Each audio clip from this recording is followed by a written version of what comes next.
El tema de hoy es la única manera de encontrarme con Dios y está basado allí en el Evangelio de Juan, capítulo 2, versículos 13 al 22. Extraña la manera de actuar de nuestro Señor, ¿no es cierto? Allí en San Juan, capítulo 2, versículo 13, Juan escribe y dice: cuando se aproximaba la Pascua de los judíos, subió Jesús a Jerusalén. Y quiero explicar un par de cositas para entender mejor el Evangelio de Juan que estamos estudiando o cuando leemos otros evangelios. Muy importantes porque algunos de ustedes quizás ya se han preguntado o se van a preguntar por qué el Evangelio de Juan contiene esta historia al inicio del ministerio de Cristo, aquí en Juan 2, y por qué los otros evangelios tienen esta historia al final del ministerio de Jesús. En Mateo capítulo 19, en 21, esta historia está en Marcos 11, casi al final, y en Lucas 19, casi al final, cuando se muestra que Jesús fue al templo en la semana que fue muerto. El día lunes hace esto.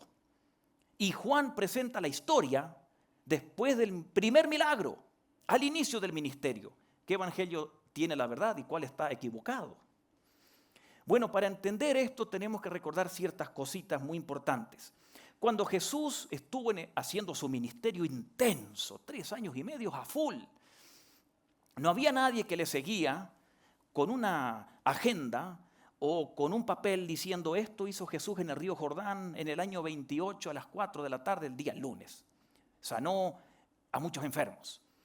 Luego el día siguiente a las 7 de la mañana en Jerusalén Jesús predicó. Nadie seguía a Cristo haciendo eso. Tampoco alguien estuvo grabando en audio lo que él hablaba. Tampoco le estaban tomando fotos o videos para tener un registro de lo que él decía o hacía. Y Jesús termina su ministerio y pasan muchos años y los evangelios son escritos. Y pasan décadas y llegamos al año 90 y pico y recién Juan escribe su evangelio. ¿Cómo es que ellos se acordaron de las historias de Jesús, de lo que dijo, de lo que hizo? Porque la gente se contaba las cosas. No las pusieron por escrito o no había un camarógrafo filmando.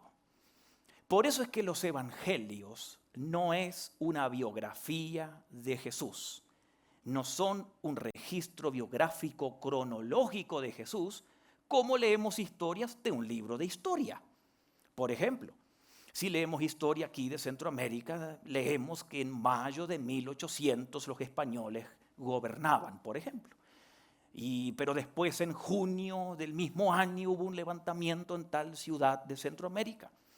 Pero al día siguiente pasó lo otro, y al mes siguiente aquello, y al año siguiente aquello. Eso es historia de eventos que se suceden en una línea de tiempo.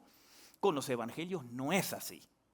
La gente se contaba las cosas de Cristo por años, luego escribieron los evangelistas y pusieron en orden las cosas, de acuerdo a lo que ellos tenían en mente de los objetivos que querían cumplir al escribir. Por ejemplo, si leemos en el libro de San Mateo, en el capítulo 13, encontramos un montón de parábolas, todas en el capítulo 13, que hablan del reino de Dios. Son las parábolas del reino de Dios. Por eso San Mateo 13 se llama el capítulo del reino.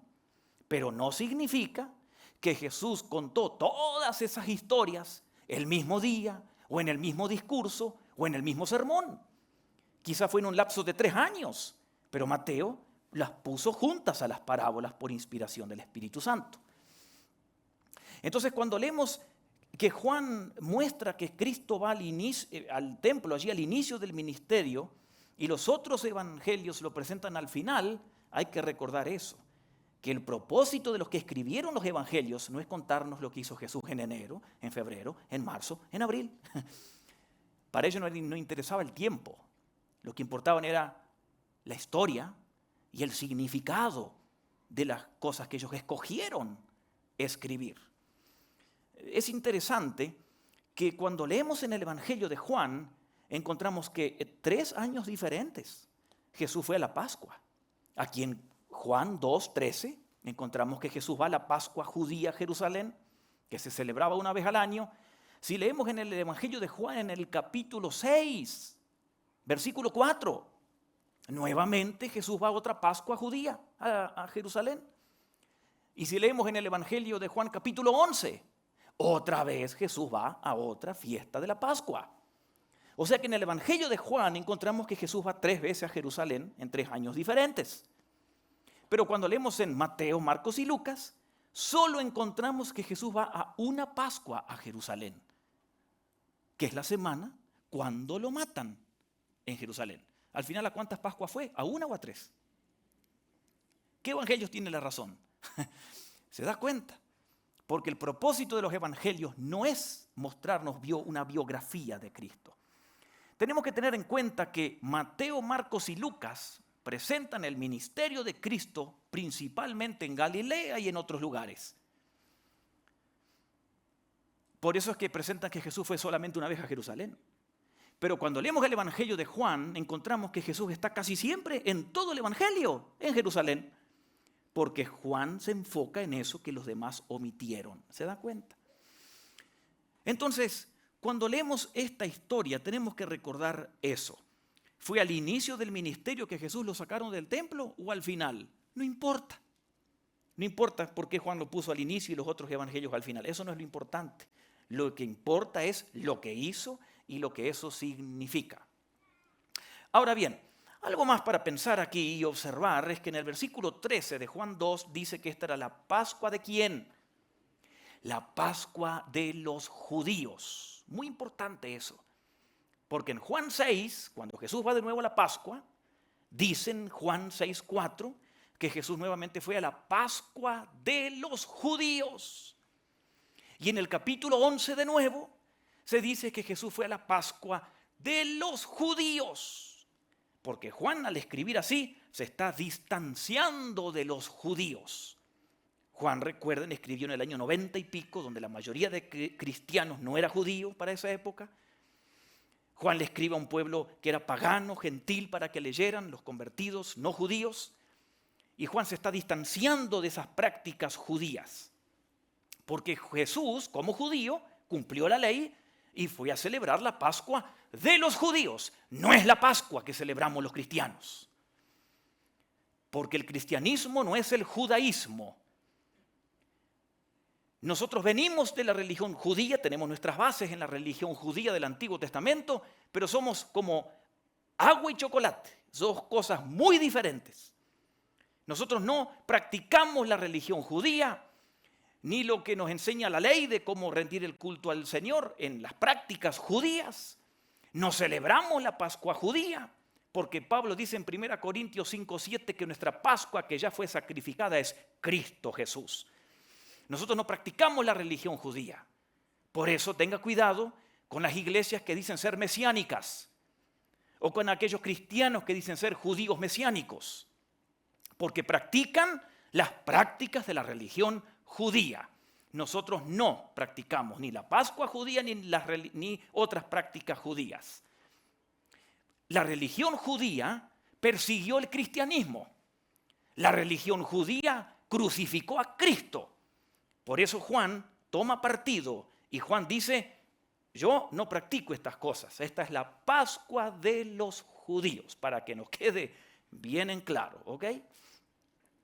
Ahora bien, la celebración de la Pascua, como dice aquí, la Pascua era la fiesta religiosa más importante de los judíos, junto con la fiesta de los tabernáculos o Pentecostés. Pero la más importante era la Pascua. Cuando leemos en el libro de Levítico o en Deuteronomio capítulo 16, encontramos que todo judío obligatoriamente, si vivía dentro de un radio o de 25 kilómetros de Jerusalén, obligatoriamente tenía que ir a celebrar la Pascua.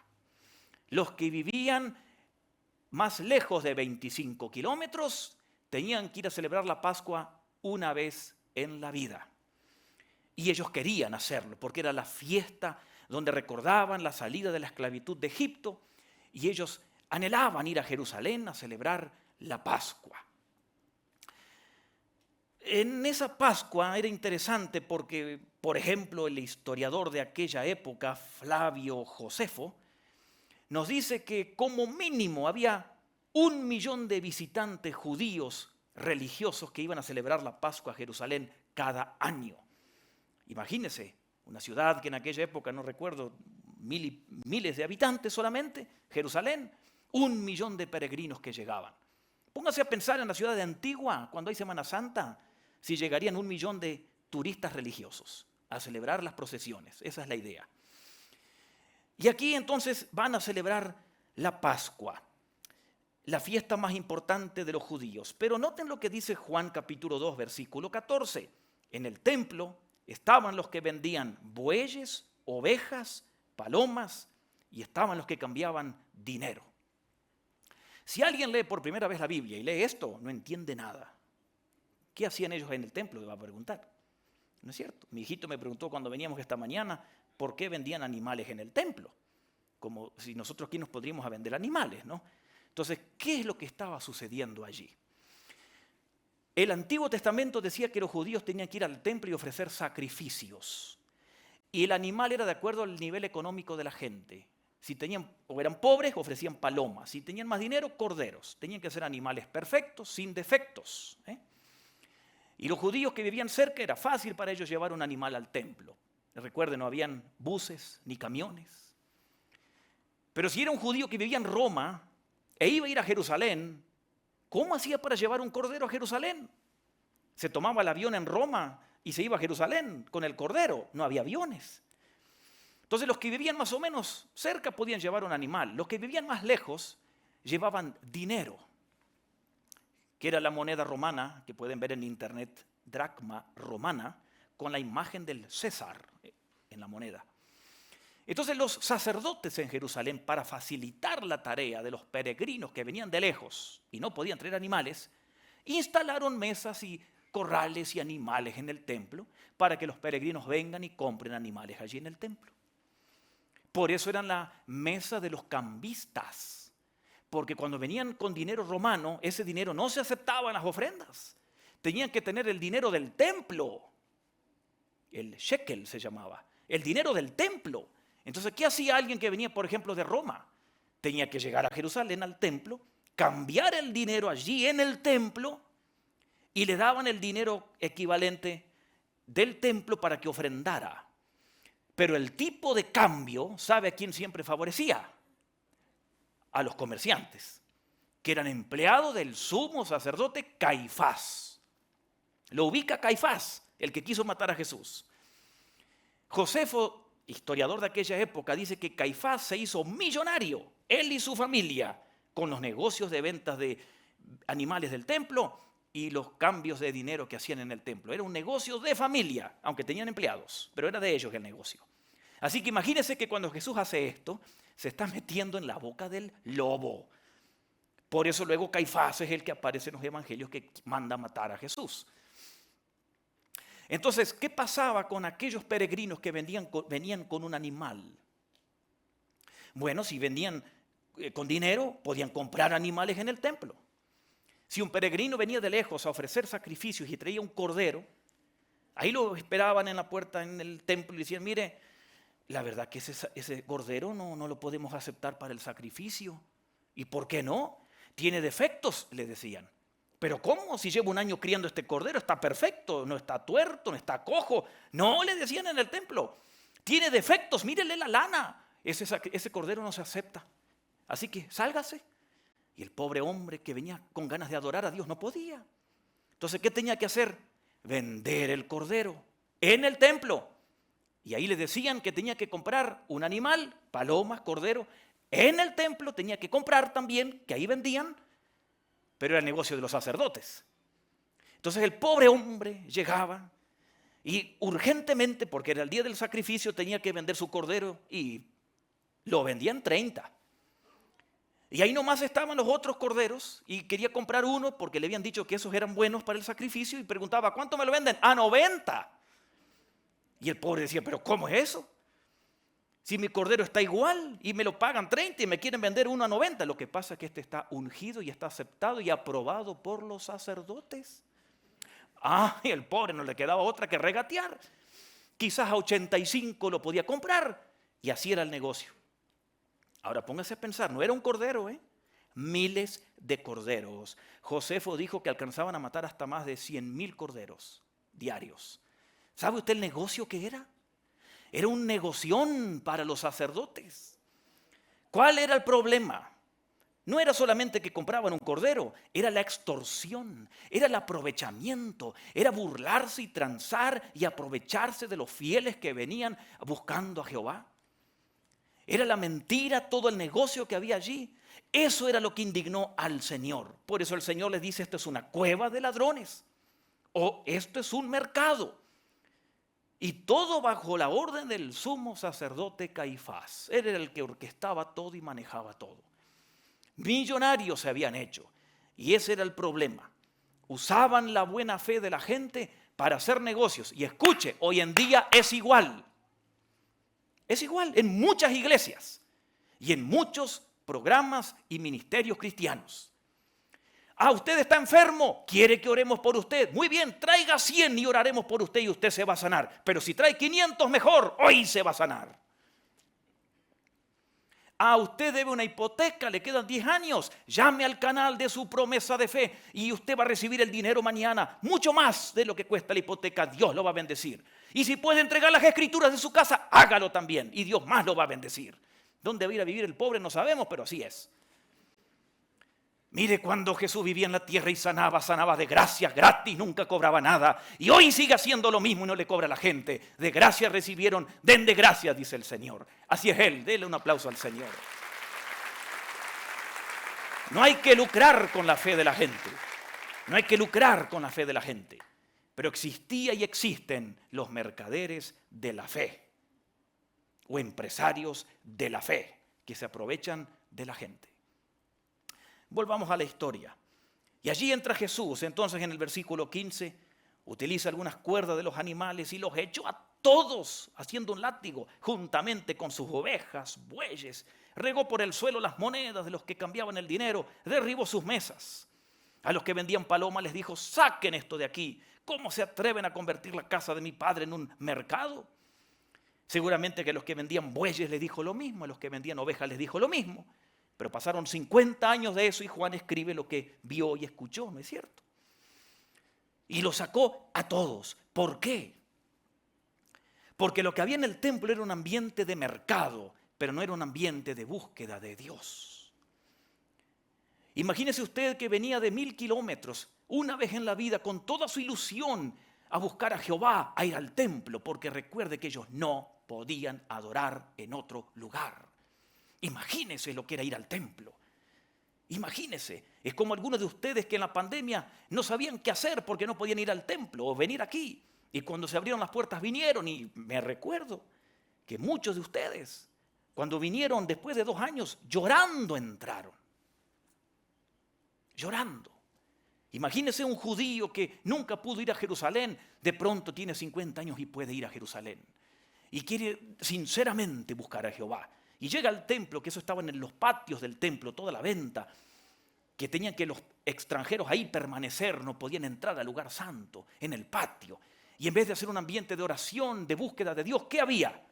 Ruido a alas de paloma, balidos de oveja, ruidos de animales, las monedas que saltaban, la gente que regateaba. Por eso Cristo dice, esto es un mercado. Es un ambiente de mercado, pero no de un templo. Y eso indignó al Señor, porque allí ya no tenían más en cuenta la santidad de Dios. Era un mercado, profanaron el templo, lo profanaron, ya no tenían el sentido de presencia de Dios en ese lugar. Era todo menos lo que era el propósito del templo. Y entonces en el versículo 17, después de todo el tumulto y que Jesús los saca a todos, los judíos reaccionaron, porque esto obviamente iba a tener una reacción. Imagínense, estamos en la Semana Santa y en Antigua hay procesiones. Y usted va y les corta las procesiones, le dice, se acabó, eso es una herejía. ¿Qué hacen con usted? Le cortan la cabeza. Por eso nadie nos atrevemos a hacerlo. Imagínense, Jesús se metió en el panal de las abejas y les quita el negocio a los sacerdotes y al sumo sacerdote Caifás. Y estos reaccionaron, como vimos en la imagen o en el video. Y le dicen a Cristo, ¿con qué credenciales haces eso? ¿Quién te mandó a hacer eso? Y entonces el Señor les da la respuesta. Verso 19, destruyan este templo y lo levanto en 3 días. Jesús no está hablando de ese templo, está hablando de su cuerpo. ¿Cómo lo sabemos? Porque 50 años después, cuando Juan escribe el Evangelio, en el verso 21, Juan dice, el templo al que se refería era ¿qué? Su propio cuerpo. Ahora, es interesante que ellos pensaban que Jesús se refería al templo físico, y ellos dicen en el verso 20, tardaron 46 años en construir este templo y tú lo vas a levantar en 3 días. Eso fue lo que ellos entendieron. Y ese es un dato histórico muy importante. Este es el templo de Salomón,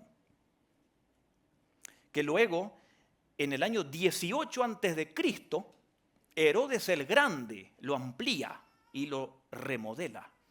En el 18 a.C. ¿Saben cuándo se terminó? En el año 63 de nuestra era. Y en el 70 los romanos lo destruyeron. Le quedó solo una pared, que es el Muro de los Lamentos. Pero en el 18 empezó la reconstrucción y la remodelación y la ampliación. Así que súmele 46 años a 18 antes de Cristo, 18 antes de Cristo, y 46 años llegamos al año 28. O sea que Cristo está aquí en el año 28. Porque recuerde que no nació en el año 0 Jesús. Pero de las fechas por ahí en Navidad hablamos de eso, ahorita no. Lo importante es que esto es un dato histórico. Que los judíos pensaban que Jesús hablaba del templo. Jesús hablaba de su cuerpo. Y Juan luego dice, es que Jesús hablaba del templo que es su cuerpo. El templo es el cuerpo de Cristo. Porque lo que Cristo está haciendo allí, en sacarlos a todos afuera y en decir que Él es ahora el templo, sencillamente lo que Cristo estaba haciendo era quitar, destruir totalmente, cambiar la liturgia judía. Les cambia el lugar de encuentro con Dios. Antes era el templo. Ahora Jesús dice, ahora ya no. Yo soy el templo. O sea que ahora el lugar de encuentro entre usted y Dios, ¿quién es? ¿Es un templo? ¿Es un lugar? ¿O es una persona? Es una persona. ¿Quién es? Nuestro Señor Jesucristo. El único lugar de encuentro ahora es el Señor. Él es nuestro templo. Por eso nos celebramos la Pascua judía. Por eso nosotros nos vamos al templo a buscar al Señor, porque lo podemos encontrar donde estemos. Porque Él es ahora nuestro templo. ¿Para qué servía el templo? ¿Para qué estaba el templo allí en Jerusalén? Bueno, cuando se hace el templo por Salomón, en 2 Crónicas capítulo 6, encontramos que Salomón ora. Y Salomón dice, Señor, que tus ojos estén abiertos en este lugar día y noche. Y Dios le dice, así va a ser. Así que la gloria de Dios, la Shekinah de Dios estaba en ese lugar por momentos. Allí descendía la gloria de Dios. Entonces el templo era el lugar donde Dios se encontraba con su pueblo. Pero en el Nuevo Testamento, ya con Cristo, dice Pablo en Colosenses 2:9, no que la plenitud de Dios o la gloria de Dios está en un templo, sino que la plenitud o la gloria de Dios está en Jesucristo. Colosenses 2:9. Por eso Jesús es nuestro templo ahora, porque Él es el lugar donde nos encontramos con el Padre.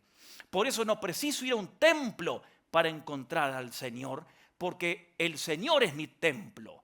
Es más, eso echa por tierra la idea de decir que esto es un templo. Esto no es un templo.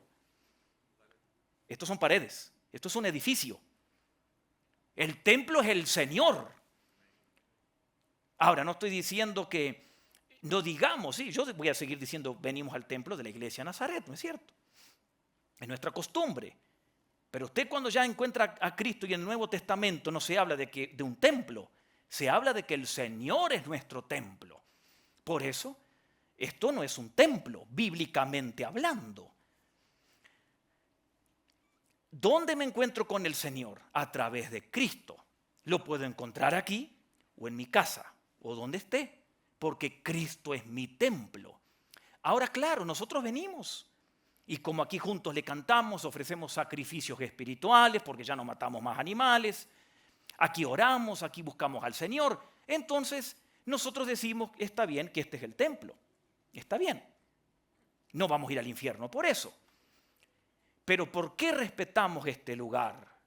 No porque es un templo bíblicamente, sino porque nos congregamos para ofrecerle culto al Señor. No tiramos chicle debajo de las butacas, no llegamos tarde, no ensuciamos, porque respetamos el lugar. Pero el Señor es nuestro templo. Lo está diciendo la Biblia. Lo está diciendo en la Biblia. Jesús es el lugar de encuentro. ¿Para qué más servían los templos? O era el templo de Jerusalén. Porque allí se sacrificaban animales. Continuos, todos los días. Desde el Antiguo Testamento. Había que sacrificar animales. Dice en el libro de Hebreos capítulo 10, verso 3, que se sacrificaban animales continuamente, pero nunca esos animales pudieron perdonar pecados. Solo tapaban los pecados por un tiempo hasta que venga Cristo, quien con un sacrificio hizo perfecto todos los pecados y los limpió. ¿Para qué era el templo? Para sacrificar animales. ¿Por qué? Porque allí había un altar. Entonces, el Señor es ahora nuestro sacrificio. Por eso aquí no matamos animales. Esto no es un altar. Usted nunca me vio matando una gallina aquí. Esto no es un altar, esto es un escenario. ¿Ok? Hay gente que cree que, ay no, esto es el templo, aquí está Dios, aquí, solo aquí. Y este es el altar. Y muchas iglesias pentecostales tienen esas ideas. Y cuando salen del templo, muchos ni siquiera le dan la espalda al púlpito. Salen así, por respeto. ¿Qué es eso? Están viviendo en el Antiguo Testamento. Jesús es nuestro templo. Esto es un escenario. Esto es un podio, un púlpito, como quieras llamarle. Pero no es un altar. Ahora, yo cuando era chiquito en mi iglesia decíamos el altar. Y está bien. Con eso nos infundían que respetáramos el lugar. Y que no corriéramos aquí arriba, porque ese es el altar, nos decían. Está bien, yo no estoy diciendo que ahora vengan todos aquí a saltar y a correr. Respete el lugar, claro que sí. Pero mire bíblicamente cómo es. Esto es un escenario. Porque si sería un altar, acá hay que traer animales y empezar a matarlos. Y no hacemos eso, porque nuestro Cordero perfecto ya fue sacrificado de una vez para siempre, porque Él es nuestro templo. Amén. ¿Y para qué más? Sí, denle un aplauso al Señor. 1 Corintios 5:7 lo dice. 1 Corintios 5:7, nuestro Cordero Pascual, que es Cristo, ya fue sacrificado. Ahí clarito lo dice. ¿Para qué más era el templo en Jerusalén? Porque allí buscaban el perdón de Dios. Imagínense, no podían adorar en otro lugar. Y se peleaban donde adorar. ¿Recuerdan ustedes Jesús con la mujer samaritana? Decían los samaritanos, aquí en este monte Gerizim hay que adorar. Y ustedes en Jerusalén dicen que allí en el templo. Jesús dijo, cállate, ni allá ni acá. Yo soy el templo. ¿Dónde iba la gente a buscar perdón? Al templo, a Jerusalén. Y hoy encontramos que la Biblia dice en 1 Juan 1:7 que la sangre de Cristo nos limpia de todo pecado. ¿Dónde vamos a encontrar perdón de pecados? ¿A la misa o con el sacerdote? ¿A Esquipulas? ¿O que yo le tire agua bendita? No, en Cristo tenemos el perdón de pecados. Claro, lo podemos encontrar aquí, pero también en su casa, mañana en la calle, en la cancha de fútbol, en el trabajo, donde usted esté, puede encontrar el perdón de pecados, porque su templo es Cristo, no es un lugar. Amén. ¿Y para qué más servía el templo? Era lugar de adoración. En ningún otro lugar los judíos adoraban. El templo en Jerusalén. Por eso es que los salmos escritos en el Antiguo Testamento hablan todos de el templo, y me gozo allí porque ese era el concepto de los judíos. Hay que ir al templo. Allí estaba el Señor. Allí descendía la gloria del Señor. Era lugar de adoración. Pero ¿dónde encontramos al Señor, a Dios nosotros? En cualquier lugar, pero es a través de Cristo. Jesús dijo en Juan 14:7, no hay otro camino al Padre, soy yo el único, ¿recuerdan? No hay otro mediador, es Cristo. Así que en Juan 14:6, es interesante porque Jesús está desvirtuando la religión judía. Y lo que hizo con el milagro que vimos el domingo pasado, que quitó el agua de las tinajas que simbolizaban la purificación, cambiándolas por el vino que simbolizaba la entrada al reino y el gozo en el reino, quitando ese rito, ahora les quita el culto a los judíos, diciéndoles que ya no es necesario ir a un lugar específico para adorar, que ya no es necesario sacrificar animales, y que ya no necesitamos un sacerdote que haga de mediador y que ya no necesitamos pagar tampoco como tenían que hacer ellos. ¿Por qué? Porque Jesús es nuestro sumo sacerdote. Él es nuestro cordero sacrificado. Él es quien pagó por nuestros pecados. Él es quien perdona nuestros pecados. Él es el puente de acceso al Padre. Él es el lugar de encuentro entre usted y el Padre donde usted esté. Amén. Dele un aplauso al Señor. En Él tenemos la presencia de Dios, la plenitud de Dios en nuestras vidas. La purificación del templo fue una manera dramática, revolucionaria de Jesús en enseñar que todo el culto que ellos tenían como judíos, todo el culto elaborado del Antiguo Testamento con todos los rituales ya no era necesario, porque ahora el templo es el Señor Jesús. Ya no había que matar más animales. Ya los judíos podían encontrar a Cristo en cualquier lugar donde estuvieran. Ya no tenían que pagar con palomas y corderitos y tantos sacrificios, nada. Ahora, con la venida de Cristo, puso fin a toda la liturgia judía para dar una nueva forma de acceso al Padre. Ya Él nos guía de camino al Dios. Y claro, Jesús esperaba que desapareciera el templo como en el año 70 sucedió. ¿Por qué? Porque Él ahora es nuestro lugar de encuentro con el Padre. Él es su lugar de encuentro, su templo. Recuérdelo las 24 horas del día. Su lugar de encuentro está en una persona, el Señor Jesucristo. Amén. Amén. Póngase en pie, vamos a orar. El domingo que viene veremos ya el capítulo 3, donde Jesús se encuentra y platica con Nicodemo y le dice que aunque sea viejo tiene que nacer. Así que de eso vamos a hablar. Señor, te damos gracias. Como cantábamos, tú eres nuestro todo. Ya no hay que ir a esquipulas, ya no hay que ir a misa, ya no necesito que me tiren agua bendita. Ya no tengo que hacer procesiones, no tengo que pagar nada, no tengo que hacer un sacrificio de animales. Tú eres todo, Señor. Tú eres el sumo sacerdote, tú eres el Cordero Pascual, tú eres el lugar de encuentro, tú eres el lugar de adoración, tú eres la plenitud de la gloria de Dios, eres tú, todo está en ti, Señor. Ayúdanos a vivir con ese sentido de que en ti lo tenemos todo. Te alabamos, Señor, y te bendecimos. Que tu Espíritu Santo nos ayude a entender el mensaje de Juan, que vino a abolir el sistema de liturgia antiguo para establecer una nueva forma de acceso a ti, tan sencilla, por la fe. Por la fe. Señor, bendice a los jóvenes que están aquí, a los adultos, a los niños. Danos una buena semana. Que donde estemos conscientes de tu presencia para vivir como tú quieres.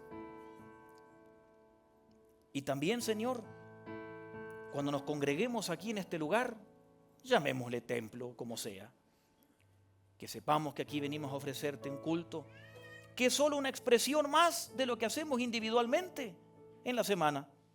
Porque donde estamos contigo, tenemos acceso al Padre, donde estemos. No precisamos esperar una semana para encontrarnos contigo en este lugar. Donde estemos, podemos tener una relación continua contigo. Gracias porque tú eres el lugar de encuentro, Jesús. Te bendecimos y oramos en el nombre de Jesús. Amén.